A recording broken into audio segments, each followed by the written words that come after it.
This is your friendly reminder that flies are racist, and you can use that to your advantage. Okay, not really, that was low-key clickbait, but hear me out. You can actually lower the chances flies press you based on the color of your clothes. According to studies, flies are most attracted to the color blue because I guess they mistake it for food or something. Dark browns and blacks close behind. Colors. We are fully talking about colors here. Generally, darker colors are more attractive to insects like black flies, but if you've been to any, I want to say, culturally diverse cookouts, you'll notice the flies have a type. Now, if wearing black isn't a choice but a way of life because, you know, studies also show that many disease-causing flies and mosquitoes hate bright colors like yellow and orange. And since flies are attracted to dark moving objects, light neutral colors, that's what you're going to want to go for. And if you're really not trying to mess with flies, striped clothing might actually confuse the flies and make them less likely to land on you. No joke, that's this barcode donkey's whole flow. But if you're not trying to do all that, wearing white, beige, or lighter colors like yellow for the summer might just be the move. The more you know. Say no more, here's how coyotes and badgers became nature's most unlikely friends. First, they hated each other, like with a passion. Coyotes would sometimes attack badgers, and badgers have been known to unalive coyote pups. But eventually they figured out how to work together. You see, coyotes and badgers both eat animals like ground squirrels and prairie dogs, and they'll team up to catch them. Since badgers can dig faster than anything, including a man with a shovel, they'll flush the squirrels out from underground. The moment they try to book it above ground, they become light work for the faster coyote. And by using their strengths to mask the other's weaknesses, coyotes and badgers are 3 times more successful when they hunt together compared to when they go at it alone. But turns out they're not just business partners. Scientists now believe that they form legitimate relationships with each other. Coyotes have been seen laying their heads on badgers and licking them, and the badger tolerating it. And if you know anything about badgers, tolerance is their love language. They've also been seen playing with each other even when food isn't involved. So pretty much they went from mortal enemies, to work acquaintances, to day ones. I know I said this needs a Disney movie, but Coyote and the Badger's a sitcom that's just begging to be made. Other one, it's another one. 30 minutes with one for 100 million. Question is, which one is the one? First things first, moment of silence for everyone who picked hippo and meant it. I ain't even gonna say too much. I'ma just need you to get off TikTok and watch some National Geographic. Cause if it's hippos, it gonna get graphic. The big homie Steve ain't with them. They're not the one. Neither is the bear. It's not even about surviving anymore. It's about which death is the most dishonorable. And one thing about the cats, at least they gonna make it quick. Bears eat their prey alive. It's either that or taking the same bear back shots DiCaprio took, so the grizzly ain't it either. Now between the lion and tiger, it's close. I'm going tiger. Only cause I think my chances of leasing a casket are like 0.5% higher with the lion. All you really can do is follow cat rules. Stand in one spot, keep your eyes on the tiger, never turn your back, and never ever try to run from the tiger. Or else you'll trigger its primal. Just don't act as prey, and pray this act ain't your final. Now, but for real, if you pick the hippo, I genuinely hope you find peace in the next life, cause you finna rest in Reese's Pieces, no peanut butter.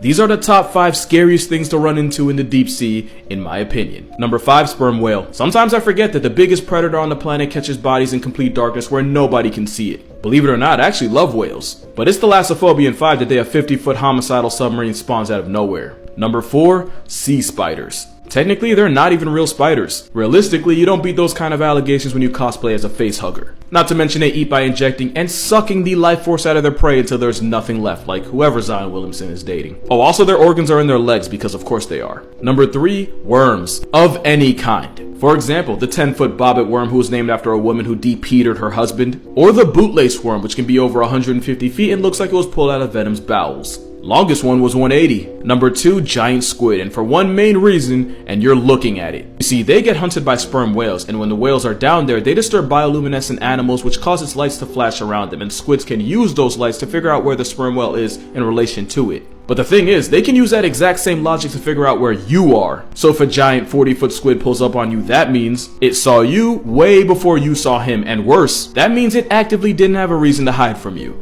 And that's not a good thing. But number 1, and this might be a surprise, the Humboldt squid. Because they've actually been known to attack people. One diver got mauled by a Humboldt and nearly lost his hand. Another diver got attacked by the red spawn of Satan, and she swore that the squid tried to remove her face mask and drown her. But the worst part of it all, they've been known to hunt in groups of up to and over 1,000. And they're the only animal here with the intelligence and intent to try to murk a human. The more you know. Sometimes I wish I didn't. Now, you're pretty much right. I do want to add some things though. First of all, there isn't a site in the world that'll make you evacuate your bowels faster than a baby bear. Cause you know certain death is never too far behind. But if you ever see a mother bear with her cubs, your number 1 priority is to convince her that you're not a threat to her bloodline. Cause otherwise she'll be a threat to yours. And like the comment said, you're gonna want to face the bear and slowly back away. Never turn your back on the bear. Never take your eyes off the bear. And no matter what, you never try to get into a track race with a bear. You'll lose every time, and not just the race. But one of the most important things to remember is that a mother bear will often fake charge at you, and the worst possible thing to do when she does is try to run. Because most charges are bluffs designed to intimidate you or size you up in general. If the bear's ears are vertical and alert, then it's a bluff charge. But if the ears are pinned back flat, it's about to go down. And by it I mean your body, and by down I mean 6 feet under. But this right here is the most important thing, and it's the most common mistake people make. They'll do everything right, but then once the bear walks out of sight, they'll either run or keep walking in the same direction they were heading, only to get blindsided. Because the bear will often stalk you from a distance to make sure you're not still a threat. Like they'll literally spin the block just to make sure you're keeping the same energy. It can last several minutes, it can last hours. And keep in mind, just because you can no longer see the bear doesn't mean the bear can't smell you. In fact, it probably knows exactly where you are without looking. Just keep backing up, and when you think you've gone far enough, keep going. Bro, you have no idea how right you are, and I want you to watch this video. Just for some background, two cats were having a turf war and were hissing at each other when a crow got involved and decided to be a menace.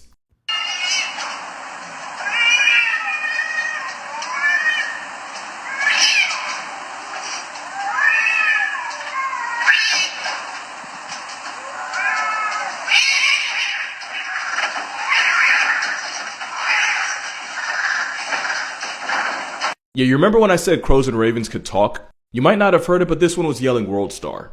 And we're not gonna pretend we didn't just see a crow instigate an actual cat fight.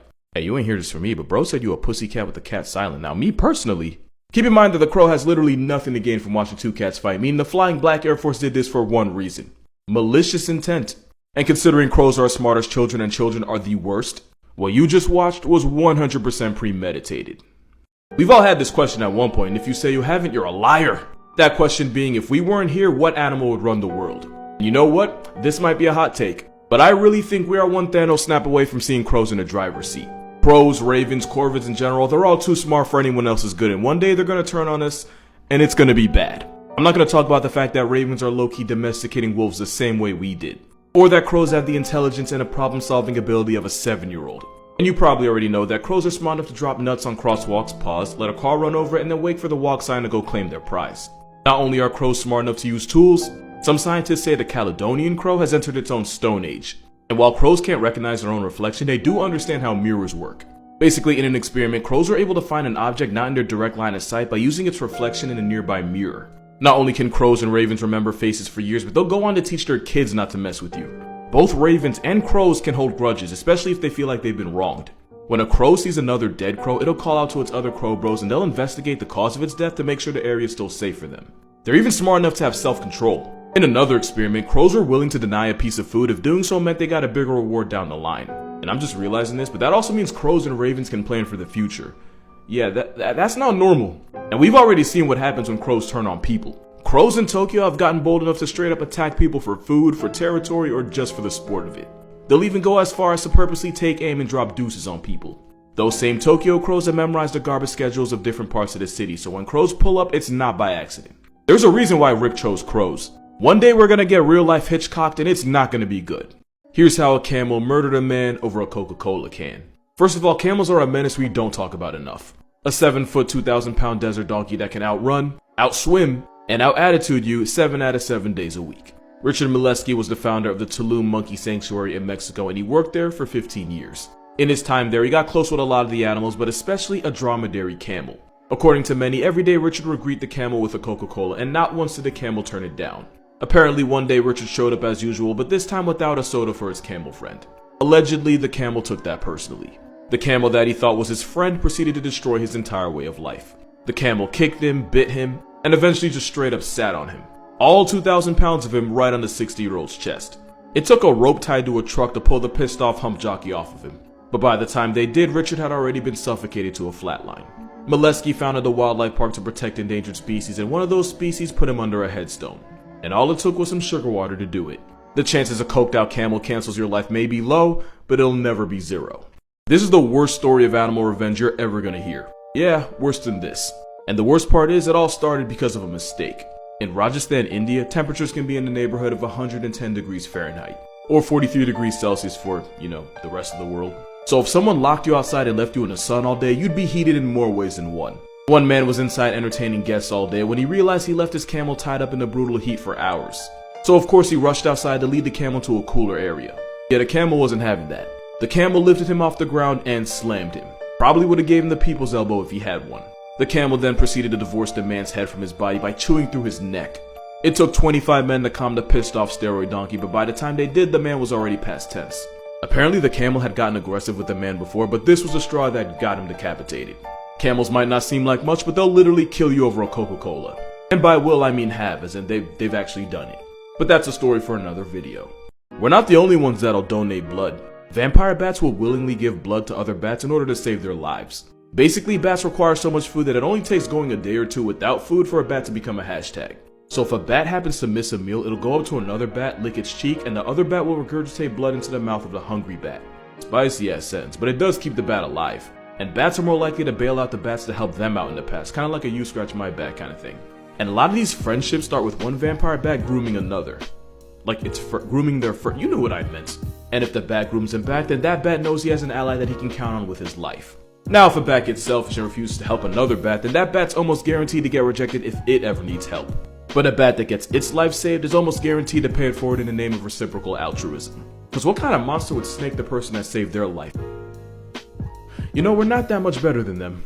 Did you know bees are actually fish? True story, and it's for their own good. And it's because California has the Endangered Species Act, which is designed to protect any endangered mammal, bird, reptile, amphibian, plant, or fish. The only problem is bees don't identify as any of those. They're like the kids that had to identify as other while taking a standardized test because they weren't black, white, or Hispanic. Other as an option for ethnicity was actually kind of wild, and I personally wouldn't take that kind of disrespect, but you know, I guess that's just me. But the bees had a loophole. Because in this law, they define fish as, well, obviously fish, but it could also refer to invertebrates in general. Remember that invertebrates are animals that don't have a spine. Bees don't have a spine. Therefore, bees are fish. Does it make sense logically? No, not at all. But technically, it means bees can be protected under the Endangered Species Act of California. Which we kinda owe them since 90% of the bee population's in the gulag now and it's mostly our fault. We're basically their Thanos. So if calling bees fish helps keep them around, then that's just what it's gonna be. What would that make honey though? Y'all gonna learn to stop messing with these animals. We got another elephant funeral, except this one was with a bear, and this time we know exactly why he did it. So the story goes, a Russian hunter shot a brown bear from an elevated point in Siberia. High ground is crucial. The bear was critically injured and losing HP with every breath. But when the man went down to claim his prize, the bear arose to claim his hide. Never negotiate the high ground. While very much in the process of dying, the injured bear proceeded to fatally maul the 62-year-old hunter. The bear clawed at him, bit chunks out of him. It even found time to crush the man's skull in. The bear knew his ticket was punched, but he got the hunter a window seat right next to him. I don't think it's even worth mentioning, but he died. They both did, actually. The hunter was declared missing until he suddenly wasn't. Oh, they found him. Part of him. And the sole divorced body of the bear that did it was only 50 yards away. Bear really got shot, died, came back, took the hunter with him, enjoyed life for about 20 seconds, and then died again. Obviously, condolences to the hunter's family. Sole eviction by bear is one of the worst ways to go. But don't say the bear didn't have a reason. Alright, so here's a story of how a chimpanzee nearly ended my entire way of life. So this was in Senegal, that little country right there. I was visiting for a couple months and me and some family decided to go to a zoo that, looking back, was way too rundown to be called an actual zoo. The only thing separating the chimps from the general public were prison bars that were wide enough to stick your hand through. And before you even think it, no, I did not stick my hand into the chimp cage. I was 7, but I wasn't stupid. Now, if you wanted to see stupid, you'd have to look at the people around us. But some of them thought it'd be funny to throw things inside the chimp enclosure. Not to like hurt it, but I guess to scare it. Either way, nobody in that zoo was winning an award. Especially when someone started tossing rocks in there. Yeah, let the stupidity marinate. I just remember watching the chimpanzee just sit there and take it. Until the people ran out of rocks. It wasn't until the chimpanzee started picking the rocks up that the people realized just what they did. They just gave an animal with thumbs and no regard for anything human ammo. So yeah, as you'd expect, the chimp started fastballing the stones back at the crowd and all we could do was run and take cover. And I vividly remember crouching behind a bench, and when I got up, a rock flew past not more than 4 inches past my right eye. I was really just bad luck away from either doing this video with a glass eye or not doing this video at all. Look, you can say size matters all you want, but 4 inches made a difference that day.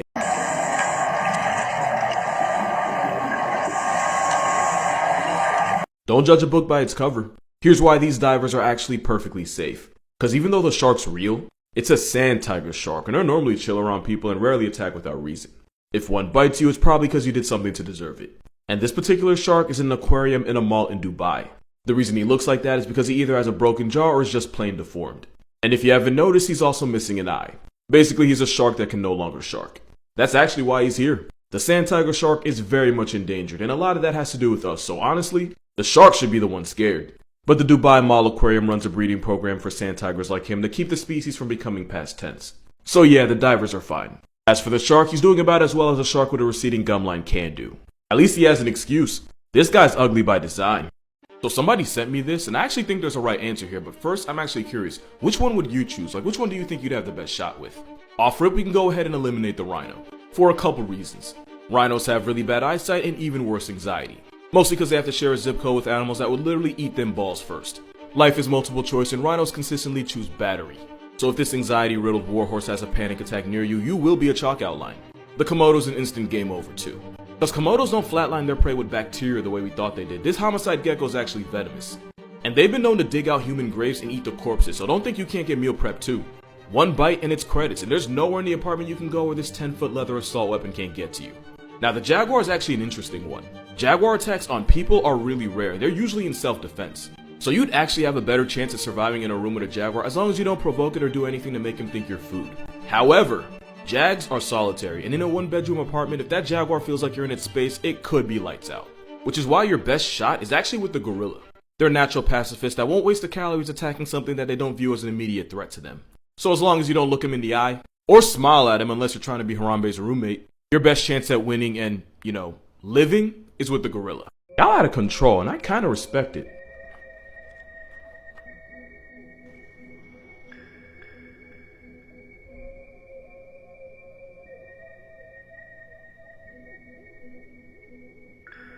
So you remember how I said despite being the oppression Oreo of the ocean, an orca's never murked a human in the wild? Yeah, they might just be sick of our cause we're getting more and more reports of orcas bullying ships the same way they bully basically anything with a pulse. In 2020, 3 orcas took turns ramming into a boat for 2 hours straight to the point where the couple on the boat had to be rescued. In another incident, 30 like curry, 30 sea pandas spent hours knocking around a British yacht, eventually destroying the rudder. In one case off the coast of Spain, 9 orcas surrounded a ship and rammed into it for over an hour, ending up spinning the ship 180 degrees, disabling the engine and destroying the rudder. There have been more and more cases of orcas targeting ships, but scientists believe the steroid dolphins aren't being aggressive. They're being playful. But if these are the types of games they like to play, you want no parts. It's either that or someone told them about blackfish. I went to a wolf farm this weekend, so naturally here's some facts about wolves. They're born with blue eyes that become some shade of yellow after a couple months. Wolves are born blind and deaf and are Helen Keller to the world around them for the first 2 weeks. There is no such thing as an alpha wolf, since a wolf pack is really just 2 mating wolves and a couple generations of their children. And despite what we used to think, the older siblings will actually look after and defend the babies of the pack. Here you got a father wolf and a couple of his oldest children distracting a black bear and leading it away from a den to protect the pups inside. Since more pups means more mouths to feed, the parents will actively knock block their own children to keep their babies from making more babies. Wolves will howl to mark their territory, but they can also change the pitch of their howl to make it sound like there's more of them than there really are. This way, 2 or 3 wolves can really sound like 10, which can scare off a predator or another pack. This is Thor.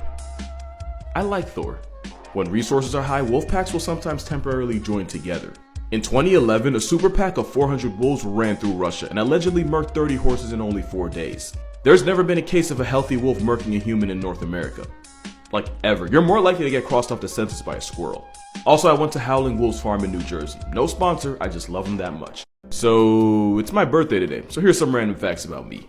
Is it narcissistic to do a video about myself? I hope not. I had a legitimate fear of pigeons as a kid, and I have no idea why. Like, I held spiders and pythons by the age of 6, but for some reason, a gutter chicken was my biggest fold, and I couldn't tell you why. If I had a nickel for every time an animal nearly blinded me, I'd have 2 nickels, which isn't a lot, but it's weird something like that happened twice. I once got bit by a squirrel, but didn't tell anybody because I didn't want to get rabies shots, and also because I thought I'd get in trouble for feeding it in the first place.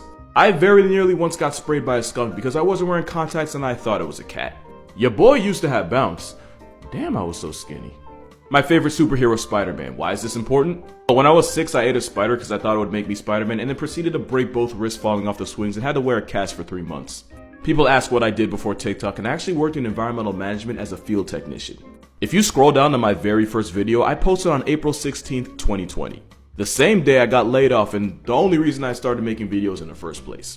If you asked 5-year-old me what I wanted to be when I grew up, I would have said zookeeper, and it would have been because of this game. A lot of the weird animal facts I know originally came from this show. OGs know. Y'all remember zoo books, right? Well, when I was 7, I actually had a poem published in one of them. I'm not going to show you because I was 7. Once again, I had bounce. Don't be fooled, I'm a nerd, but I'm a nerd that can dunk. I actually never had a pet growing up, so I'll just volunteer at the animal shelter so I could play with a bunch of dogs. I'm a Miami Heat fan, but I wear a Bulls hat in every video, and the reason is because I like the way it looked and I stole it from my cousin.